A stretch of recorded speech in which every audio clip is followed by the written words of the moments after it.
à tous et à toutes. Bienvenue dans la masterclass sur l'alliance de l'éditorialisation et l'intelligence artificielle avec l'exemple de Deezer.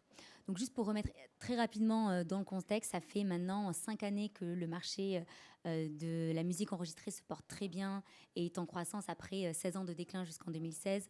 On a atteint un chiffre d'affaires de 900 millions presque d'euros cette année. L'usage n'a jamais été aussi puissant avec 16 heures d'écoute en moyenne par semaine, plus 3 ans ces 2 dernières années. Et cette croissance, ces chiffres sont dus à un seul vrai héros qui est le streaming. On a vraiment basculé d'un modèle d'achat physique à un modèle d'accès numérique avec le streaming qui a vraiment la grosse majorité du marché aujourd'hui. Et donc en France, l'un des principaux acteurs du streaming et donc principal acteur de la vitalité de l'économie musicale s'appelle Deezer. Et donc, la plateforme fête tout juste ses 15 ans et rassemble plusieurs millions d'abonnés sur sa plateforme en France.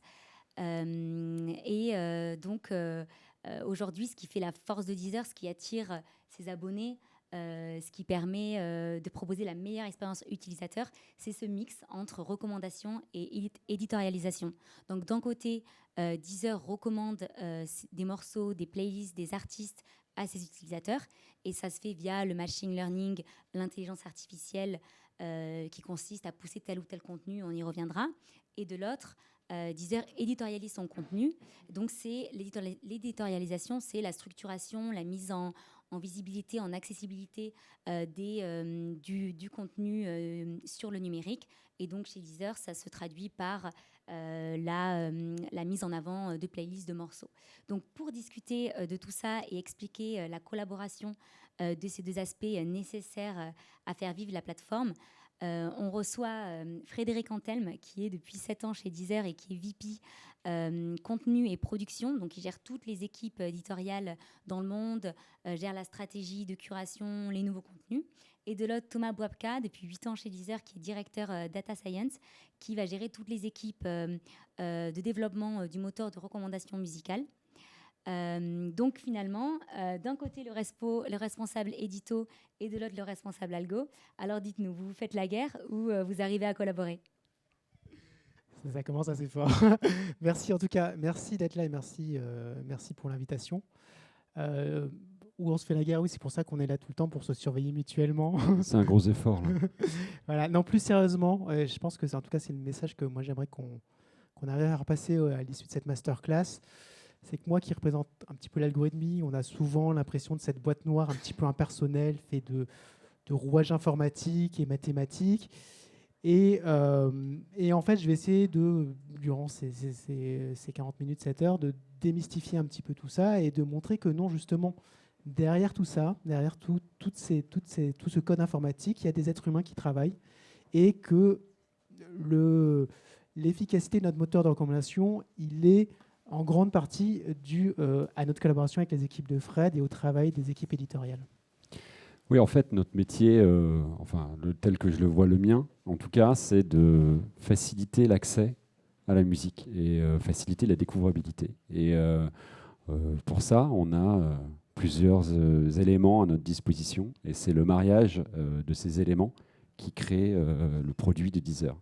Et donc, effectivement, on a toute une partie d'éditeurs, d'humains. Donc ça, c'est ceux que je manage directement, c'est les équipes que je manage. On a des éditeurs spécialisés par genre, qui sont vraiment là pour développer des verticales, aller fouiller des choses les plus accessibles aux moins accessibles dans des catalogues de genre. Et puis, pour chaque pays, on a des responsables qui sont là pour mettre en scène le contenu local et faire en sorte que ces playlists de genre plus les playlists vraiment dédiées au marché français, comme la variété française, etc., se marient le mieux possible pour faciliter l'entrée. Et c'est notre travail, puisque l'algo, le travail de Thomas, intervient à plein d'endroits dans cette chaîne de recommandation et de découvrabilité.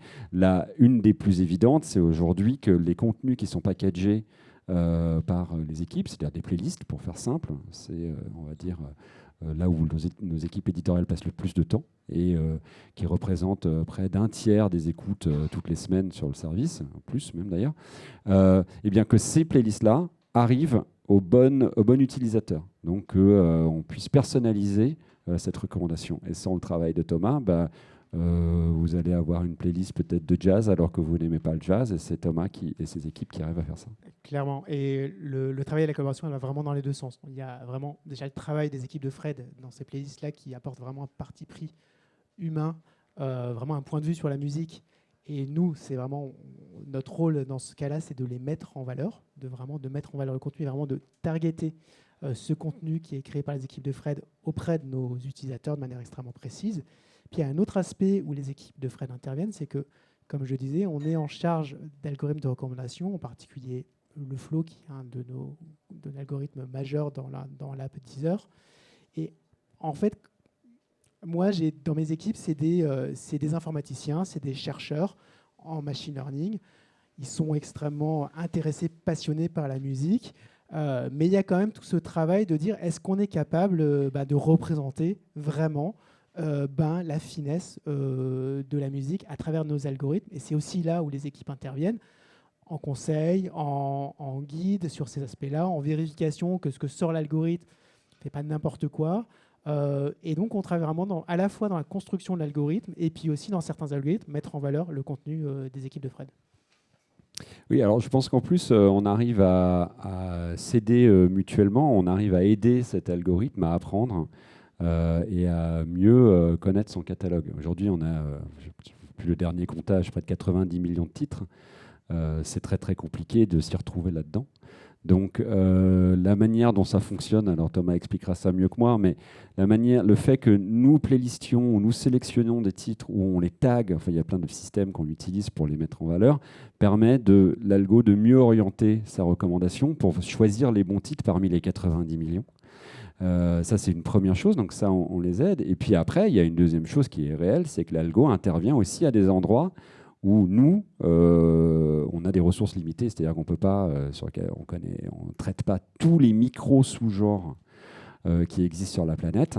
Et là, le filtering qu'utilise Thomas permet de savoir que si vous écoutez ça, probablement vous écoutez aussi ça, et qu'on arrive à justement pouvoir ajuster notre proposition algorithmique à des genres très très spécifiques.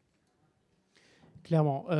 Pour résumer un petit peu justement ce que tu as décrit, comment en fait l'algo fonctionne et du coup comment est-ce que les équipes peuvent intervenir, je ne vais pas vous ennuyer trop, hein, je ne vais pas vous envoyer des formules, ne vous inquiétez pas, je ne vais pas vous faire fuir, juste vous résumer un petit peu comment ça fonctionne la recommandation en général et voir du coup comment les équipes peuvent intervenir. Globalement, dans la recommandation, le nerf de la guerre, c'est les données. Que ce soit des données à la fois affiliées au contenu, donc les métadatas, donc c'est vraiment un des leviers de la recommandation d'aller caractériser le contenu et d'aller proposer du contenu qui est proche. Et il y a une deuxième approche qui est complémentaire, et on utilise ces deux formes, qui est ce qu'on appelle en termes techniques le collaborative filtering, qui est en gros de dire qu'on va créer dans notre catalogue de 90 millions de chansons des liens entre ces chansons, parce que les utilisateurs créent des liens par leur écoute de ces chansons-là. Donc quand c'est un seul utilisateur, ça fait un tout petit lien, mais sur notre base utilisateur, quand beaucoup d'utilisateurs font la même chose, on crée vraiment des liens très forts entre les chansons. Donc le signal et l'usage des utilisateurs est quelque chose qui est extrêmement nécessaire pour qu'on puisse à la fin proposer de la recommandation. Et se pose souvent des questions de quel est le bon signal. Il y a beaucoup de bruit, du coup tout le travail c'est d'empêcher ce bruit-là pour arriver à trouver le signal le plus pur. Et les équipes de Fred notamment, on sait que leur travail, leurs playlists qui sont créées, ça crée du signal dans lequel on a vraiment confiance.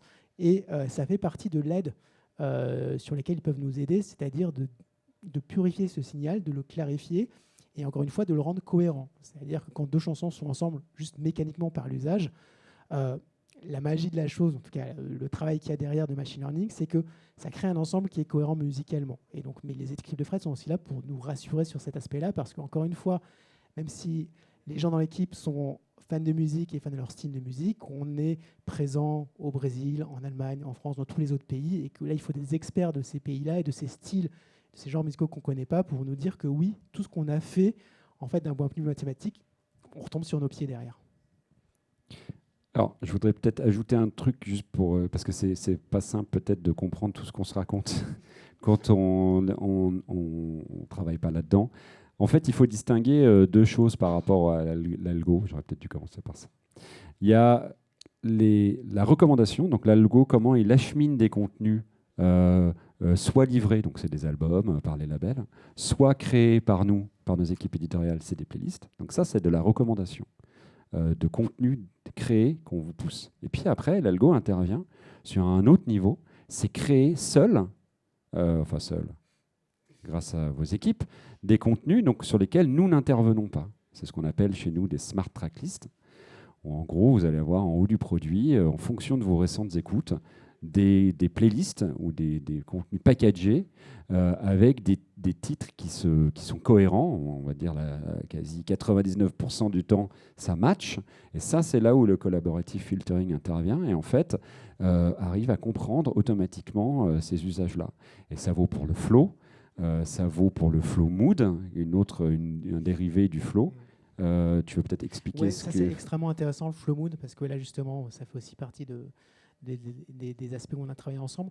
Donc le flow c'est la radio de Deezer, la radio ultra personnalisée où l'utilisateur de Deezer quand il ne sait pas quoi écouter appuie sur ce bouton là et a du coup de la musique qu'il apprécie qui est un mélange de ses chansons qu'il connaît avec de la découverte. On a décliné cette formule en flow mood où on peut orienter son flow, c'est-à-dire qu'on a une radio personnalisée, mais orientée suivant un mood. Le mood chill, le mood détente, le mood party. Et donc voilà, ça crée une couche supplémentaire, une expérience supplémentaire et un petit peu différente. Et ce qui est extrêmement intéressant, c'est comment est-ce qu'on a réussi à construire ça. Comment est-ce qu'on a réussi à caractériser dans tout notre catalogue ces fameux moods. Donc là, on est parti en fait du travail des équipes de Fred, c'est-à-dire des playlists, des éditos. Et ce sont ces équipes-là qui nous ont dit, moi, le mood chill, je considère que c'est ça, avec ce type de sélection de tracks. Et donc, ça a été un set de tracks un petit peu restreint. Et en fait, ça a été utilisé pour nourrir nos algorithmes de machine learning. Et ensuite, basé sur cette expertise-là, on a étendu notre connaissance du mood à l'ensemble du catalogue en trouvant les patterns qui ont été du coup, sélectionnés par les équipes de Fred. Et c'est comme ça que du coup, on a pu caractériser l'ensemble du catalogue avec ces différents moods et ensuite le servir dans le flow mood. Non, super, j'allais demander si, au-delà du flow mood, vous aviez aussi développé d'autres fonctionnalités ensemble basées sur l'IA.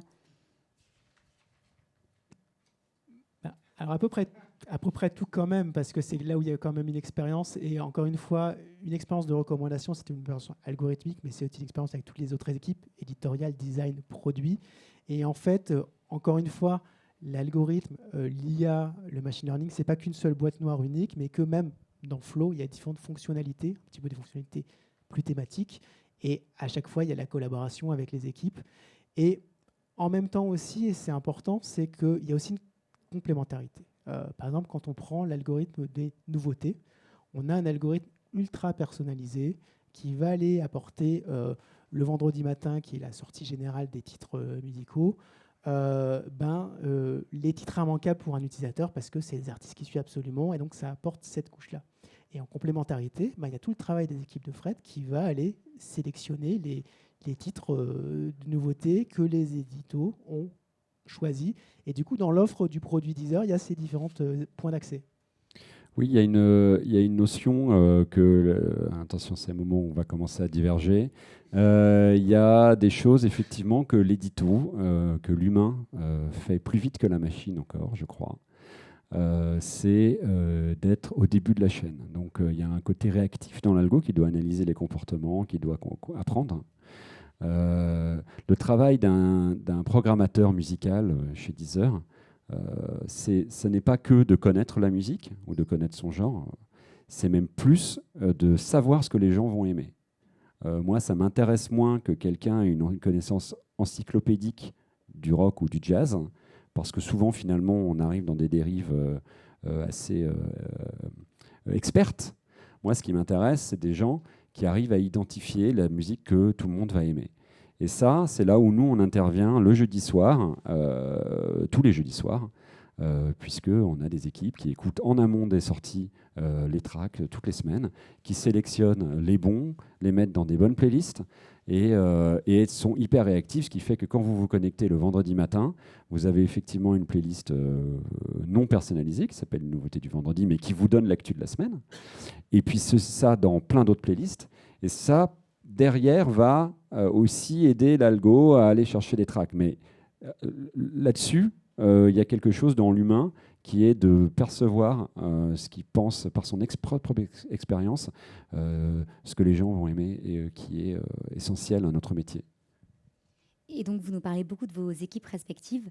Comment est-ce que réellement vous êtes structurés, vous êtes organisés et vous communiquez entre vous ? Moi, j'ai une équipe d'une dizaine de personnes où je m'occupe du moteur de recommandation et également du moteur de recherche, qui sont du coup les points d'accès de la musique, que ce soit guidés via la recommandation ou volontaires par l'utilisateur dans le moteur de recherche. J'ai une équipe un petit peu particulière dans Deezer. On est un petit peu une particularité, c'est qu'on a des chercheurs, on a des gens qui ont fait des thèses, des gens qui travaillent avec des laboratoires de recherche, avec d'autres équipes de recherche en Deezer, donc qui ont un point de vue avancé sur le machine learning, et en même temps, on a une contrainte, une nécessité de mettre tout ça en production, donc vraiment de servir l'utilisateur et donc d'avoir des ingénieurs qui travaillent là-dessus. Donc on a une espèce de continuum entre la recherche fondamentale et ce qui va servir dans le produit. Donc ça, c'est comment sont structurées les équipes. Peut-être tu veux parler d'Étienne. Oui, alors, donc nous, on a, je dirais, trois équipes. On a une équipe de spécialistes. Donc ça, c'est ceux qui connaissent leur musique et traitent la musique par genre. Donc on groupe un peu les genres. Il y a quelqu'un qui s'occupe du rock, du métal, donc des genres connexes, quelqu'un qui va s'occuper de la pop, de la K-pop, etc. Donc on en a une dizaine qui sont vraiment spécialisés sur le genre. Ensuite, on a des équipes dans chaque pays dont le travail est de sélectionner le meilleur de ce que font les éditos, on va appeler ça centraux pour tous les pays, ceux du genre, et de créer en plus des playlists pour leur pays. Donc, parce que les tubes du moment en France ne sont pas les mêmes qu'en Allemagne, même si dedans il y a des tubes internationaux qui le sont, on les adapte pour les différents marchés. Et puis ensuite, j'ai une équipe, et c'est celle qui va travailler le plus avec Thomas, qu'on va être considéré une équipe d'opération, dont le but du jeu est de faire en sorte que Deezer fonctionne, tourne. Qui va faire l'interface avec les équipes de data pour monitorer nos performances, parce qu'on regarde qu'est-ce qui marche pas. On optimise toujours le produit en fonction du retour de nos utilisateurs. On a des indicateurs comme le taux de skip pour savoir dans une playlist les titres préférés. Donc on peut regarder tous les jours qu'est-ce qui est le plus écouté, moins écouté, comment performent les tracks. Donc, et on a cette équipe-là qui est donc en lien avec les équipes de produits, les équipes de data. Et puis tout simplement, au jour le jour, fait tourner le service. Et on en reparlera, je pense, sur la partie opération, quand Noël arrive, ce genre de choses-là.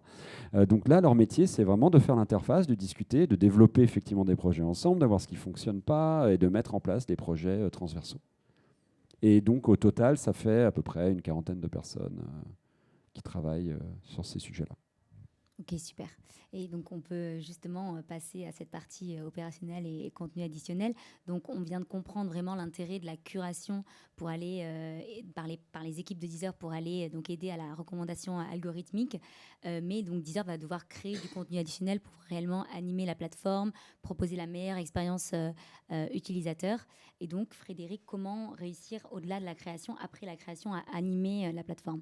Là, en fait, on est plus dans une notion comparable à un média où on travaille autour de saisonnalité, de sujets. Donc, on va mettre en place un calendrier Donc là, effectivement, on est vraiment dans un travail d'opération. Donc là, effectivement, je parlais de Noël. C'est Noël pour tout le monde ici. C'est là où, en fait, Deezer fait son pic d'audience. Le 24 au soir et le 25, c'est là où les gens streament traditionnellement le plus, avec le Nouvel An évidemment, mais avec le temps, je pense qu'il y a 10 ans, Noël c'était moins un truc en France, mais alors depuis 10 ans, c'est n'importe quoi. Donc chaque année, les hits de Noël font des records de stream. Donc c'est formidable et du coup, ça devient une grosse opération pour nous, pour animer la plateforme. Et en fait, c'est là où la curation devient un vrai atout, c'est-à-dire que je pense que les tubes de Noël, c'est les mêmes pour tout le monde. d'aller les faire nous-mêmes, c'est fastidieux. Donc nous, on vous propose une playlist, c'est très simple, hein, il y a Maria Carey, il y a Wham et les 15 autres. Et du coup, notre service devient un vrai apport. Et c'est pour ça que cette playlist fait en une journée autant de streams que d'autres font en une année. Donc c'est vraiment accompagner les gens au quotidien. Donc nos audiences, nos utilisateurs. Donc après, il y a des sujets qui sont très importants. Donc Noël, l'été, on fait souvent des animations ambitieuses parce que c'est aussi un autre pic de notre temporalité. Et puis ensuite, il y a des sujets. Donc on va aller, nous, regarder des genres, des sous-genres, qu'est-ce qui se passe sur TikTok. Là, en ce moment, la nouvelle vague, c'est la funk. Alors à ne pas confondre avec Nile Rodgers et Chic. Ça s'écrit P-H-O-N-K. C'est un genre qui explose sur TikTok, une sorte d'électro assez dark qui cartonne. Donc on va aller faire ces playlists-là, les animer, on va aller créer des univers dédiés à ça, on va aller traiter le lo-fi, qui est aussi un autre gros sujet aujourd'hui pour les 18-24 ans. Voilà, donc on va aller prendre tous ces sujets et faire des curations spécialisées et mettre ça en scène sur la plateforme, soit avec les outils qu'on a, il y a du CRM, enfin ouais, toute la recommandation, on y revient. Et puis travailler beaucoup sur la saisonnalité, là encore, hein, parce que on est pro jusqu'au bout, avec les équipes de Thomas pour créer des features personnalisées sur ces sujets-là. Oui, tout à fait. Pour reprendre cet exemple de la saisonnalité et de Noël en particulier, parce qu'effectivement, on est plein dedans, on fait nous aussi des flow mood thématiques, ce qui arrive justement pour marquer cette saisonnalité. Il va y avoir le flow de Noël, le flow Saint-Valentin, voilà. Et cette partie événementielle, encore une fois, avec les équipes de Fred. Et donc, en fait, on accompagne, globalement, c'est une stratégie globale produit, édito, reco liée pour vraiment mettre la plateforme, en tout cas, alignée pour qu'on puisse répondre à ces questions de saisonnalité. Et puis, alors donc, au-delà de toute la saisonnalité et des sujets qu'on va traiter, parce que on sait qu'ils sont importants pour nos utilisateurs, et aussi que c'est des moyens de parler à des audiences sur les réseaux sociaux, en marketing, etc. Ça devient des sujets. On a aussi toute la manière dont on travaille avec les artistes et comment on met les artistes plus proches de nos utilisateurs. Donc aujourd'hui, on a accès à de la curation d'artistes. Donc on leur demande de faire des playlists, soit par rapport à des thématiques. Donc on a un projet qui s'appelle la Fresh List qu'on sort toutes les semaines, où des artistes du moment nous partagent les titres qu'ils écoutent en boucle. Donc c'est un accès privilégié aux 10 heures d'un artiste, qui est plutôt cool. Et puis après, on en a d'autres. On a un projet qui s'appelle Midnight Mixtape, où toutes les 2 semaines, des artistes nous partagent des titres plutôt down tempo pour écouter le soir. On a un projet où les artistes pop nous partagent leurs titres, leurs 20 titres à emporter sur une plage déserte. Donc en fait, on travaille un peu sur de l'éditorialisation comme ça pour arriver à proposer des choses uniques qu'on trouvera nulle part ailleurs, avec une tonalité à nos utilisateurs. Et là, effectivement, on est vraiment sur du 100% humain et presque plus proche de ce qu'on pourrait connaître à la radio ou dans les médias. Donc c'est vraiment la rencontre de ces deux mondes, et d'utiliser les ingrédients du broadcast pour les amener à une audience digitale et plus on demande, quoi. Oui, parce que finalement, ce contenu-là dont tu nous parles, c'est vraiment du contenu original et exclusif à la plateforme. Ça va encore plus venir différencier Deezer, en plus du contenu additionnel dont on parlait. Donc, est-ce que vous avez réellement une stratégie propre sur ce contenu original, ce contenu exclusif versus tous les millions de titres que vous traitez sur la plateforme? Alors, nous, on est vraiment, on se positionne essentiellement autour de la musique. On a fait des podcasts un peu ici et là par le passé. Aujourd'hui, on est vraiment en train de se positionner à 100% sur la musique, mais ça veut dire l'écoute, donc la curation, ce dont on parle depuis tout à l'heure, mais aussi des expériences et des contenus additionnels. Donc, ce dont on parlait là, c'est un peu à mi-chemin entre les deux. On est en train de développer de nombreuses expériences autour du live. On a diffusé au mois de juin le concert de Jul en direct du Vélodrome à Marseille. On en a d'autres qui arrivent, des gros projets de diffusion de concerts. On a commencé à développer des features de story où on revient sur les grandes actus de l'été dans le produit. On va pouvoir vous driver de la découverte là-dessus. Et puis, on a toute une série de contenus originaux exclusifs autour où on demande à des artistes de nous interpréter des titres ou de faire des versions de titres exclusivement pour Deezer. Donc, on a lancé, je crois que le premier, c'était il y a quelques années, en 2017, peut-être, qui s'appelait Souvenir d'été. On avait demandé aux artistes qui nous paraissaient les plus excitants du moment, c'était Angèle, c'était Clara Luciani et Juliette Armanet, entre autres, qui ont bien percé depuis, de nous interpréter des versions originales de tubes un peu kitsch de l'été. On avait fait une grande campagne de métro à l'époque, et ça a été le lancement d'une série de projets originaux comme ça. On avait lancé Souvenirs d'enfance, on avait fait la même chose avec des titres qui rappelaient l'enfance avec Louane et d'autres artistes. Et puis La Relève, qui est un projet sur l'esthétique rap, qui est vraiment sur l'émergence des nouveaux talents rap. Et on leur demande de nous donner une track un peu carte d'identité, carte de visite, pour se présenter une première fois. Et on mise sur 12 talents de la scène rap. Et Attic, par exemple, en faisait partie. Et Lola Ace, il y en a pas mal qui ont explosé grâce à ça. Et on continue à les faire. Et ça, c'est des projets qui nous permettent de à la fois exposer les jeunes talents et les artistes qui nous animent et qui nous excitent, et qu'on puisse les amener à des audiences, tout en donnant une tonalité un peu différente, en leur prenant un petit pas de côté et en leur demandant de proposer quelque chose d'inédit, qu'on package. On le fait d'une manière assez esthétiquement assez ambitieuse. On fait des photoshoots, on va aller tourner des clips. On est vraiment comme sur un lancement d'album, parce qu'on est bien conscient que ces contenus originaux, c'est vraiment des contenus différenciants et qui proposent quelque chose d'autre dans une galaxie assez compétitive. Ok, super. Donc on comprend finalement... Tu voulais rajouter quelque chose, Thomas ? Du tout.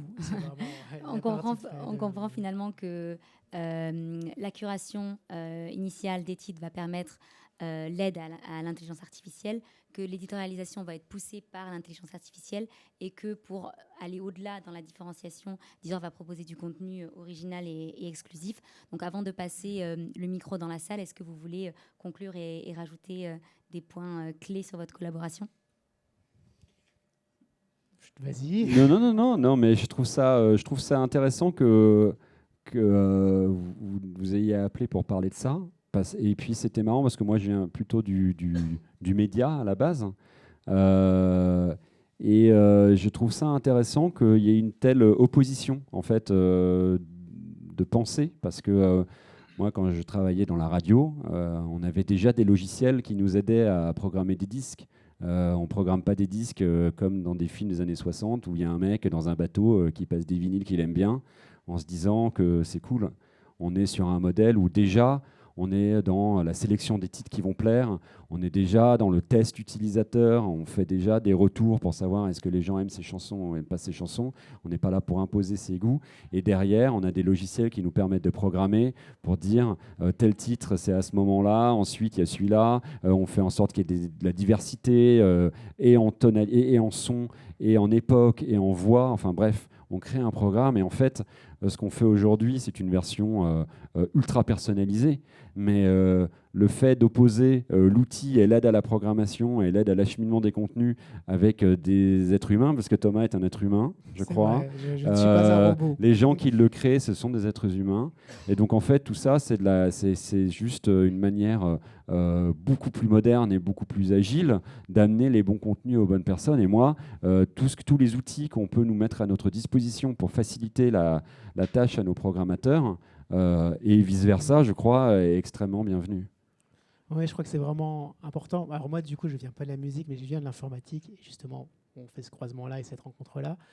Mais effectivement, il y a beaucoup de sujets, de discussions extrêmement légitimes sur l'intelligence artificielle, le machine learning, le libre arbitre, etc., etc., les découvertes. Donc, c'est des sujets qui sont extrêmement chauds et légitimes de se poser ces questions-là, mais souvent qui sont, à mon sens, pris par le mauvais côté, parce que justement il y a ce mythe, ce fantasme de cette machine un petit peu justement inhumaine, J'espère qu'on a réussi à montrer un petit peu que ce n'est pas le cas, et j'insiste vraiment sur cet aspect d'être humain, à la fois dans la collaboration avec les équipes de Fred, chez moi, vraiment des êtres humains qui créent de la partie d'élaboration de ces algorithmes-là, et que du coup l'humain est au centre de tout, et c'est vraiment aussi une marque de fabrique de mon département et de comment on le revendique dans son travail à 10 heures et à l'extérieur. C'est vraiment cette volonté d'hybridation de l'homme et de la machine, pas pour les opposer, mais pour qu'ils travaillent ensemble et pour que ce soit le meilleur des deux mondes. Oui, alors le meilleur des deux mondes quand même, il est plutôt chez moi. Parce que c'est mes équipes qui ont les invitations pour les concerts. C'est mes équipes qui connaissent les rockstars et malheureusement pas les tiennes. C'est vrai, les miennes sont dans l'ombre, Ouais. mais elles attendent patiemment on va en reparler. Donc finalement, la réponse à ma première question, c'est que c'est la guerre. C'est la guerre, voilà, effectivement. On n'a pas réussi à tenir plus d'une heure, Fred. Avez-vous des questions? Bonjour. Moi, je me sers de Deezer depuis plusieurs années. On est plusieurs sur mon compte. Du coup, c'est un compte familial. Comment l'algorithme fait pour gérer des styles de musique qui vont être très différents selon les profils? Et du coup, moi, le flow, je m'en sers quasiment plus parce que c'est des recommandations qui ne me correspondent pas. Donc, est-ce que c'est possible de segmenter chaque profil dans l'appli? Et sinon, comment l'algorithme fait face à ça? Alors oui, il y a une vraie réponse qui est commerciale, c'est justement de prendre un compte famille pour pouvoir séparer les comptes. Après, d'une manière générale, c'est un compte parce que vous avez plusieurs personnes dessus. Nous, en fait, dans le travail derrière de l'algo, je ne suis pas rentré dans les détails pour ne pas vous ennuyer derrière, mais ce qu'on fait, c'est qu'on arrive à cartographier l'usage d'un utilisateur ou de multi-utilisateurs qui sont cachés sous un, et qu'on sait en fait qu'il y a beaucoup de multi-usages dans le flow, enfin le profil musical d'un utilisateur. Donc on est capable de le savoir, de le mapper, et ensuite on va y répondre de différentes manières. Dans le flow, par exemple, on va justement essayer de naviguer dans ces différents îlots musicaux pour passer d'un endroit à l'autre. On considère que normalement c'est un utilisateur unique qui fait ça, et donc normalement c'est cohérent et ça permet d'épouser les goûts de l'utilisateur. Il y a aussi une autre fonctionnalité, c'est pour ça que je ne parlais pas d'une boîte noire ou d'un algorithme mythique, c'est qu'il y a ces fameuses smart tracklists à côté de ce flow, qui sont du coup des regroupements thématiques auprès d'artistes un petit peu homogènes qui répondent à ce besoin-là, c'est-à-dire une recommandation un peu plus orientée dans une zone. Et on a sorti très récemment, en homepage justement, la mise en avant de ce qu'on appelle les track mix, qui du coup, le point d'entrée de ce catalogue musical n'est plus juste un petit bouton et c'est un petit peu à l'aveugle ou ce groupe d'artistes, mais une chanson qui du coup crée un mix derrière cohérent en fonction de cet univers de la chanson. Donc c'est une manière de répondre, et effectivement, je vous engage surtout à prendre un compte famille.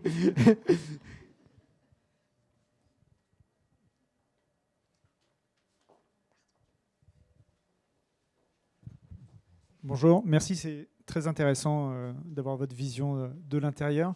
Moi, j'avais deux petites questions. Alors, vous y avez déjà un peu répondu sur les podcasts. Est-ce que ça rentre aussi dans un algo de recommandation sur qu'est-ce qui est pertinent en fonction de l'historique d'écoute?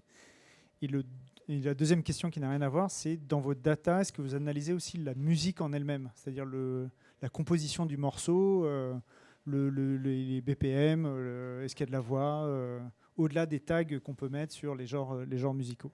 Alors, je vais répondre peut-être à la première. Effectivement, sur les podcasts, on a un algo qui permet de la recommandation, qui est plutôt basé sur le « si vous avez aimé ça, vous aimerez ça ».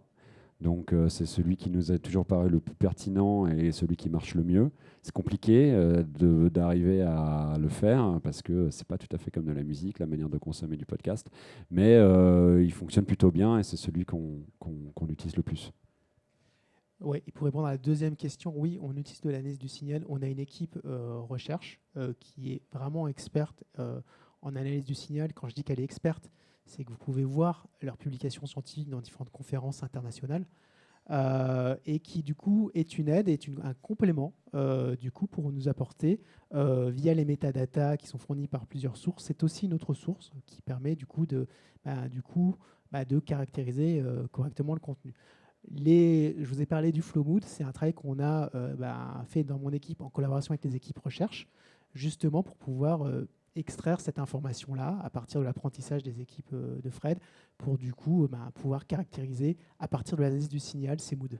C'est vrai qu'on n'en a pas beaucoup parlé, mais la caractérisation du contenu, elle est aussi un mélange des deux. Donc on a aussi une équipe dont le métier est de taguer les contenus et de les identifier pour mettre... parce que souvent, les contenus livrés, ils sont multitagués parce que les labels peut-être veulent optimiser la visibilité de ces contenus. Donc on essaye, nous, pour que l'algo fonctionne mieux, de simplifier et d'être sûr qu'il soit bien identifié. Donc là encore, c'est un travail entre des gens dont le métier, c'est de faire ça, d'écouter, d'aller chercher pour dire est-ce que c'est vraiment du rock ou de la pop ou du rap. Enfin, ça, on arrive à peu près à trouver, mais de vraiment le repasser proprement pour que les pages soient le plus propres possible et l'algo les comprenne le mieux possible. J'avais une toute dernière question, désolé, je monopolise la parole. Mais par rapport à ce que tu disais sur les critiques qu'on formule contre l'IA, c'est les bulles de filtre. Et comment est-ce que vous prémunissez contre ça en disant on ne veut pas que tout le monde écoute à la fin un truc calculé par une machine. Tout à fait. Fameuse critique importante. J'ai résumé peut-être un petit peu pour les gens qui ne connaissent pas ce concept-là. C'est un concept en fait qui est né d'un essayiste américain qui, au départ, on a parlé au niveau de Facebook, de dire que finalement, l'algorithme peut vous enfermer. C'était du coup dans Facebook avec vos amis, c'est-à-dire que vous ne sortez pas de votre point de vue. Et c'est du coup une idée, une hypothèse scientifique qui a du coup été posée, établie et qui se pose à partir de tous les modèles de recommandation. Sur cet aspect-là, c'est un risque, c'est quelque chose qu'on prend en compte, mais c'est un aspect sur lequel je suis extrêmement serein et sur lequel on se prémunit de différents moyens. Premièrement, par design dans l'app, on n'a pas vocation, nous, algorithmiques, à ce que tout passe par le contenu algorithmique. Il y a dans l'app l'usage des playlists de Fred, il y a le moteur de recherche, il y a les utilisateurs qui écoutent leur propre contenu qu'ils ont construit, et l'algo est une des parts de cette écoute, mais pas la part massive. Moi, j'ai un peu l'habitude de considérer l'algo en fait comme quand on est chez un disquaire. Enfin, ce qui n'existe plus trop maintenant, puisque justement, on est là. Mais c'est un peu l'idée de dire qu'un utilisateur, un utilisateur va rentrer dans ce disque, il peut aller se diriger spontanément dans ces rayons de disques, ou il peut demander à un disquaire et de dire, voilà, moi j'aime ça, est-ce que vous me conseillez ça? Donc en fait, l'algo est une aide accessoire, mais pas obligatoire. Et dans le design de l'app, on ne le force pas et qu'il y a plein d'usages qui est différent. Donc ça, c'est le premier point. Et le deuxième point, justement, c'est de dire, oui, mais d'accord, il y a plein d'usages, mais vous, au niveau d'algo, prenez vos responsabilités, faites ça, effectivement. Et ce qui se passe, c'est que on le mesure, cet aspect-là. On le mesure, et notamment, on ne le mesure pas nous seulement à Deezer pour que je vous prêche la bonne parole et que je dise croyez-moi sur parole. Mais on a notamment des collaborations avec des équipes de recherche externes. On est notamment dans un partenariat, un projet de recherche qui s'appelle le projet Records, dans lequel on travaille notamment avec des équipes de sociologues qui discutent les usages de l'algorithmie. Et notamment, ils ont sorti un papier de recherche, donc public, accessible à tous, où ils ont fait une étude longitudinale des utilisateurs de Deezer, de certains utilisateurs de Deezer, et ont essayé de mesurer l'impact de l'algorithme sur la découverte. Ils ont montré qu'en fait, les utilisateurs usagers des moteurs de recommandation, bien au contraire, ne s'enfermaient pas dans leur contenu, mais découvraient plus de contenu. Donc sur cet aspect-là, on est serein, puisque du coup, on mesure, on donne nos données à des chercheurs pour qu'ils puissent le mesurer de manière externe, et donc on est en accord avec nos objectifs de cette manière-là. J'ajouterais que la manière dont Deezer est construit, déjà, on revient au début à distinguer les playlists qui sont faites par l'algo et la manière dont l'algo recommande d'autres playlists et d'autres contenus. N'enferme pas tellement dans la bulle. Aujourd'hui, on sait que les playlists, alors il y en a un certain nombre, il faut distinguer deux types de playlists, des lean back et des lean forward, pour utiliser notre jargon. Il y en a où c'est une écoute passive, donc il y en a une playlist comme Chill Relax sur Deezer, c'est la deuxième la plus écoutée en France tous les jours. C'est énormément de contenu que vous ne connaissez pas. Les playlists de moods, c'est des playlists d'ambiance qui vous mettent dans un contexte. Dedans, il y a un nombre de titres inconnus, mais comme on vous met dans ce contexte-là, vous êtes prêt à les écouter, et ça favorise la découverte. Et enfin, le produit est construit de telle manière qu'il y a, tu as raison, en fait, la search aujourd'hui, ça reste quand même la recherche active, le point d'entrée de base de l'écoute de la musique. Majeur dans les streams. Absolument. Et donc après, la page de recommandation ou de découverte de musique, c'est-à-dire la homepage, elle est construite avec des layers de recommandations, mais aussi, enfin d'algorithmes, mais aussi des layers de pure recommandations éditoriales qui donc doivent créer ce côté diversité pour faciliter. Si vous êtes dans votre bulle, c'est très bien pendant un moment. Si vous voulez en sortir, il y a toute l'autre proposition. Donc c'est complémentaire. Et du coup, merci beaucoup pour en tout cas la conférence et vos différentes réponses. Ma question était pour pousser ce que vous venez de dire. Comment vous poussez la découverte d'autres genres musicaux? Et je pense par exemple au débat actuel sur comment repousser la musique classique avec tous les festivals qui se remettent en place. Et je ne sais pas si Deezer le pousse aussi. Alors, on a certaines façons de le faire. Donc on va créer des contenus qui forcent l'accessibilité à la musique classique. Donc on va pas, je ne vais pas vous mettre 50 playlists sur la homepage des classiques de la musique baroque, parce que effectivement c'est pas le cœur de notre audience et c'est pas ce qu'on va pousser en premier lieu. En revanche, on a créé un certain nombre de playlists qu'on va qualifier de moods ou de moments, qui s'appuie sur des musiques comme plus niches, on va dire, par rapport à la musique pop ou aux musiques populaires actuelles. Donc on a une playlist qui est une des top 10 playlists en France sur Deezer, qui s'appelle Piano au calme, qui est une playlist Piano au calme. C'est une playlist de musique classique qui ne s'appelle pas musique classique, qui sont du coup une manière un peu détournée de faire écouter différentes musiques. Et notre playlist de moods et de moments sont essentiellement la manière, c'est comme si on vous dit, je vais vous faire écouter de la musique alternative, vous allez me dire, oh là là, non, moi des groupes qu'on ne connaît pas, tout bizarre, non merci.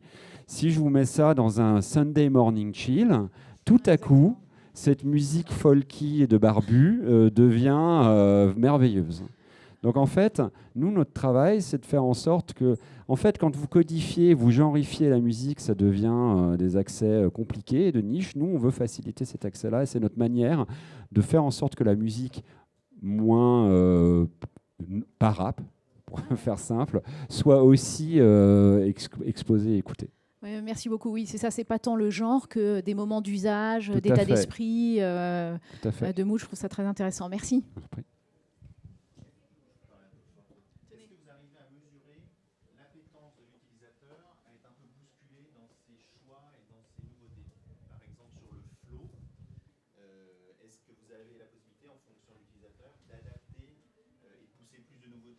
Chercher sur des genres différents par rapport à quelqu'un dont peut-être vous avez ressenti qu'il était plus sur des styles et plus conservateur sur ce qu'il écoute.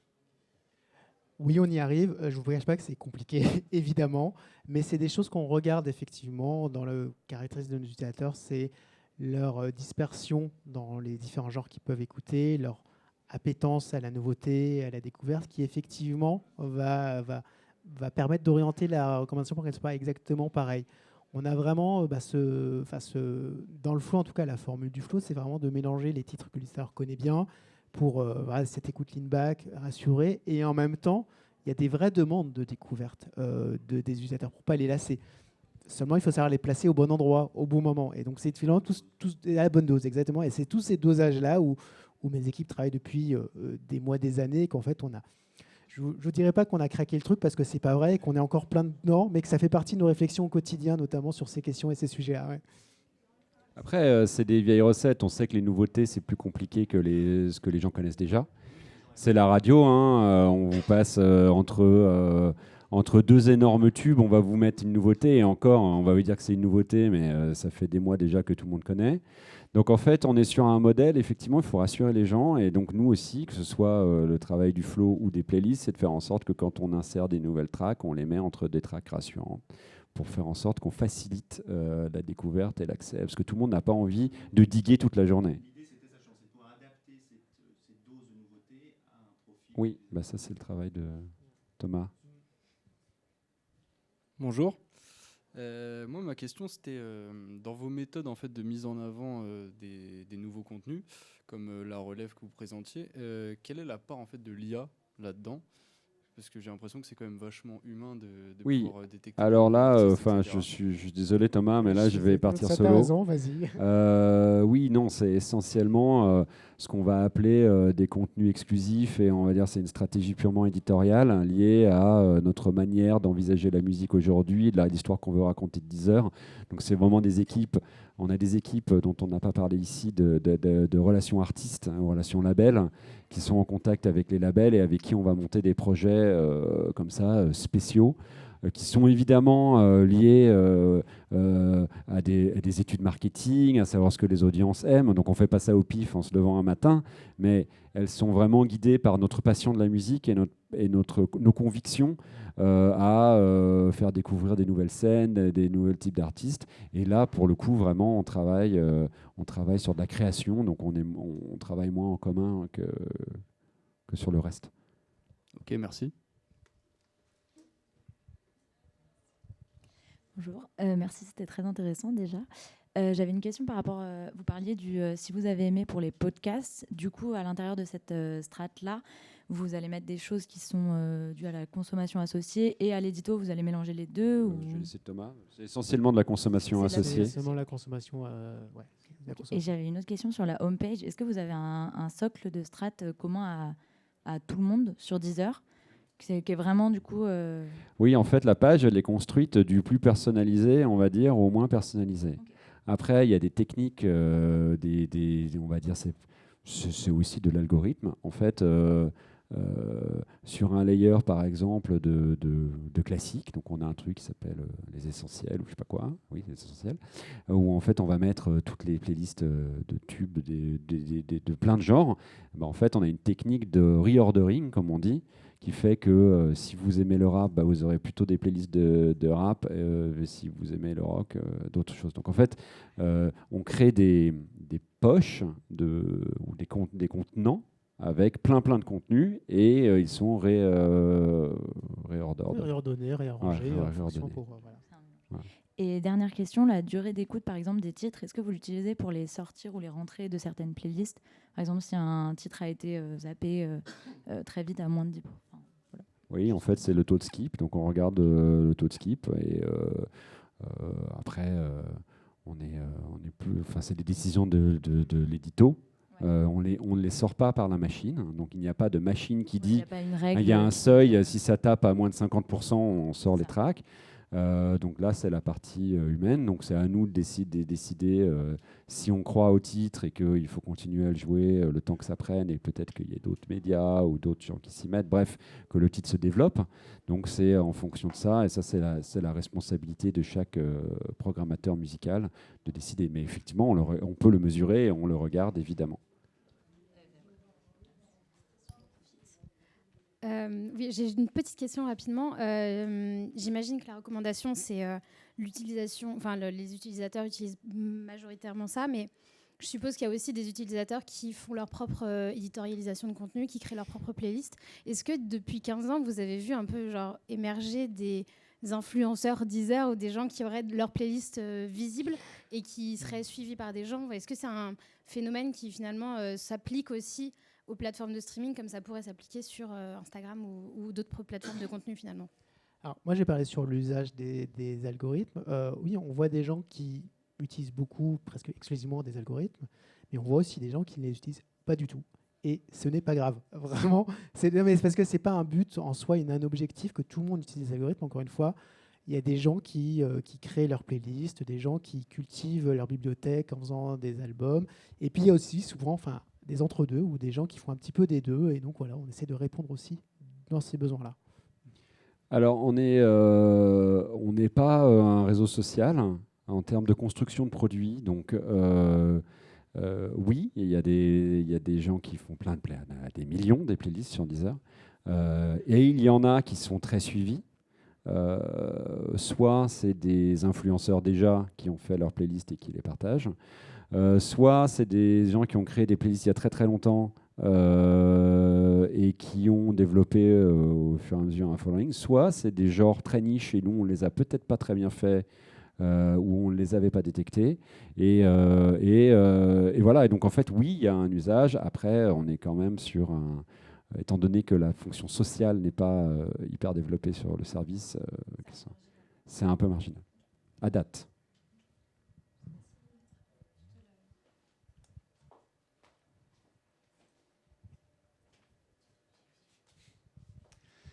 Jusque-là, on a beaucoup parlé de l'IA au service de l'utilisateur, de la recommandation pour l'utilisateur. Est-ce que vous avez aussi développé et travaillé peut-être sur des outils et des méthodes pour que l'IA arrive à être finalement au service aussi des équipes éditoriales, c'est-à-dire à détecter peut-être des signaux faibles que vous n'auriez pas vu passer pour ensuite le pousser en avant un petit peu plus que ce que vous auriez fait naturellement? Oui, oui, tout à fait. On a un algo viral. Je ne sais pas si c'est un algo. On appelle ça un algo. C'est un trending qui nous est délivré tous les jours, qui nous permet d'identifier des tracks qui se développent et qui sont viraux. Je ne sais pas très bien d'ailleurs comment ça marche, Thomas. Je ne vais pas rentrer dans les détails, mais on va vraiment analyser les tendances, on va analyser les signaux, parce que ça émerge bien, etc. etc. Et donc ça donne des indications. Et encore une fois, c'est tranché derrière par les équipes. Voilà. Ça permet en fait de nettoyer un petit peu le bruit et de fournir du coup un pool un peu plus restreint sur lequel on puisse, les équipes de Fred puissent se poser et voir le potentiel. Mais c'est super bien, ça marche très bien d'ailleurs. Et ça nous permet de voir des tendances, mais ça, si vous voulez, en trending, bon, après vous allez me dire, on n'a pas besoin d'un algo pour ça, mais c'est une réalité. Quand un artiste décède, le lendemain, ou au bout de même quelques heures, l'artiste est dedans. Quand il y a quelque chose d'exceptionnel sur les réseaux, un phénomène TikTok, ça nous permet, si on ne l'a pas vu sur TikTok, de se dire tiens, c'est quoi ce truc, et de rester dans le mouvement. Donc c'est extrêmement pratique et extrêmement utile pour nos éditos. Un morceau dans une série Netflix. Par exemple, ouais, ça on l'avait vu quand même. Mais ouais. ça, vous faites du social listening là-dessus, qui rentre dans l'algo, ou c'est plus de ce que vous voyez en interne? Non, c'est en interne, on a déjà suffisamment d'informations riches qui permettent déjà de cette manière-là de le faire. Et oui, si vous voyez que tout à coup les streams bondissent ou un nombre d'ajouts en playlist ou de click love, comme on dit, sur des tracks, ça rentre dans le truc. Et après, c'est à nous d'aller comprendre. Alors parfois, on y passe quand même un peu de temps pour savoir pourquoi tout à coup ce truc trend. Mais majoritairement aujourd'hui, c'est TikTok ou effectivement une série Netflix qui tout à coup font exploser des choses où on se demande bien pourquoi un track de 1982 obscur se met à être numéro 1 de nos streams. Et je ne fais pas allusion à Kate Bush, il y en a beaucoup d'autres, parce que ça n'est pas obscur quand même. Et vous ne regardez pas ce qui est trending sur YouTube ou sur Spotify? Si, bien sûr, mais ça, c'est des choses que nos éditos font. Ils ont des outils, on compile tous les charts, on a SoundCharts, on a plein d'outils de monitoring des autres plateformes, du monde de la consommation de la musique. On regarde toujours aussi un peu la radio, ce qui se passe. Enfin voilà, il y a tout un écosystème pour comprendre qu'est-ce qui marche aujourd'hui. Avant, il y avait beaucoup moins de sources. Aujourd'hui, c'est plein de sources et c'est à nos équipes de les analyser. Bonjour, merci pour ces échanges très intéressants. J'ai 2 questions pour rebondir sur ce que vous avez dit plus tôt. Tout d'abord, vous avez parlé de l'importance des métadonnées dans l'utilisation de vos algorithmes.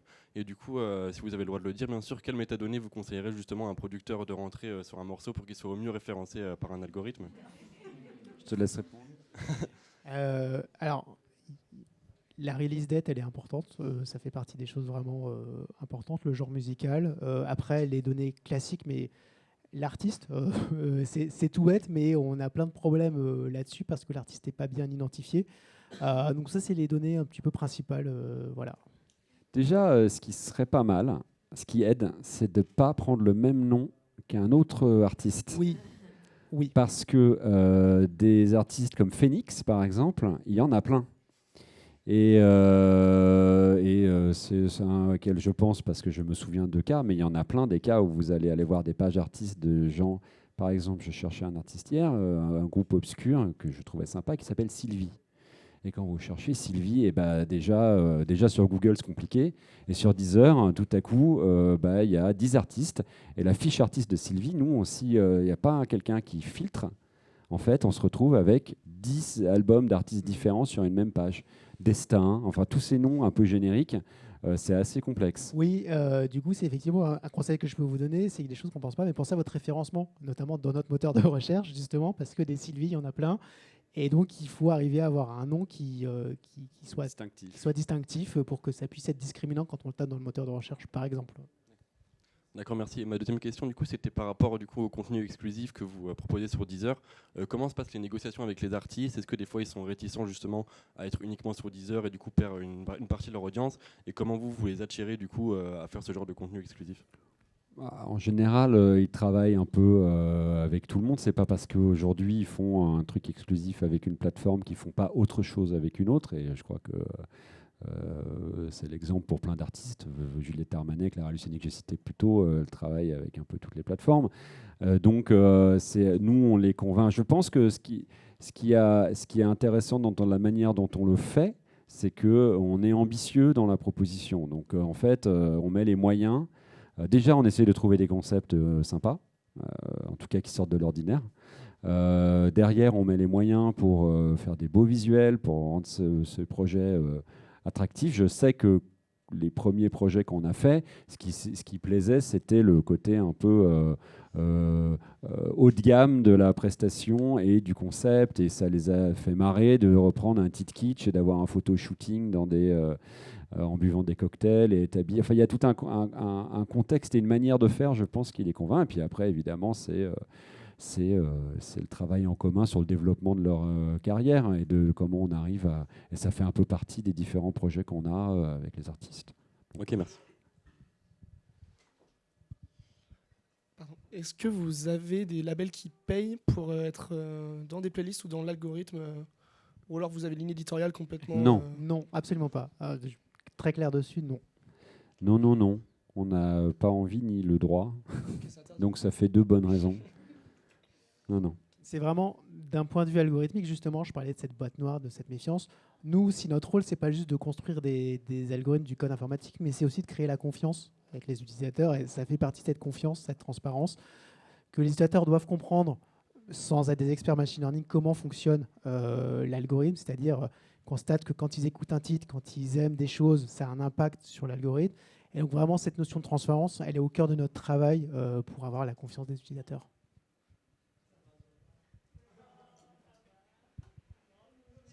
Dernière question.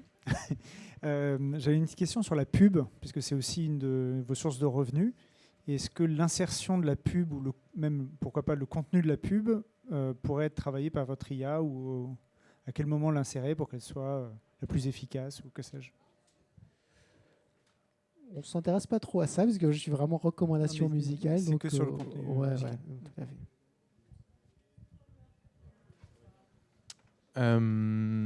Du coup, je me demandais, au niveau des données que vous avez, qui sont ultra précieuses par rapport à d'autres plateformes comme YouTube ou Spotify, où c'est beaucoup plus transparent sur les données, les chiffres, etc. Est-ce que ces données-là, vous les utilisez à l'extérieur par tout type d'entreprises qui peuvent venir vous voir en voulant savoir justement toutes les données précieuses de Deezer? Alors non, dans le sens où on ne vend pas les données personnelles de nos utilisateurs pour qu'elles soient exploitées par d'autres entreprises tierces. Ça fait partie à la fois, encore une fois, de notre contrat de confiance avec les utilisateurs, avec le règlement de la RGPD également. Par contre, de l'usage des utilisateurs, on en sort des connaissances, et ces connaissances-là, on peut les...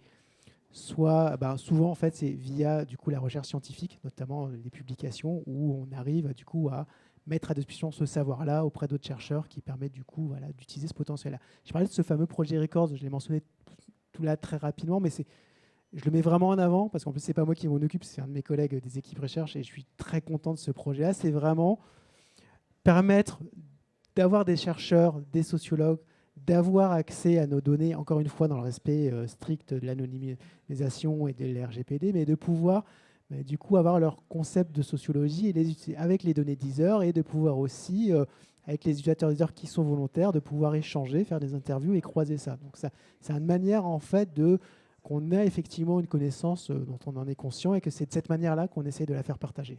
D'accord, merci.